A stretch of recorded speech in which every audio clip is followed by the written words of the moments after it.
ايه ده؟ انا اسفه جدا، انا اسفه. طب في ايه؟ انت مالك؟ ما تسيبنامش عشان في ناس بتجري ورايا. طب اهدي بس، انا من هنا بس، انا هساعدك لو في مشكله. احكي لي مالك في ايه؟ طب اهدي بس كده واحكي لي. انا كنت بحب حد وكنت مأمنه له، وخد مني موبايلي وخد من عليه صوري ليا في البيت وبيهددني بيهم، وانا هتفضح وهروح في داهيه. طب اهدي، انا هحل لك كل المشكله دي. انت عارفه المكان هو فين طيب؟ ايوه عارفه. طب تعالي معايا. ده احنا ماشيين بقالنا كتير. اهو هناك اهو يا كابتن اهو. طب بص، خليك هنا، هجيب التليفون وخليك تمسحي كل حاجتك، ما تتحركيش من هنا.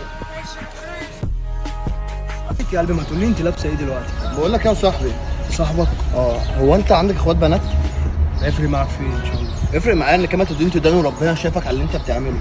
وحرام عليك البت المسكينه اللي انت سليتها على الصور وبتصورها بيها. وانت المحامي بتاعها بقى ولا ايه؟ يا مش المحامي بتاعها، اعتبرني فاعل خير وجاي بقول لك امسح الصور يا عم عشان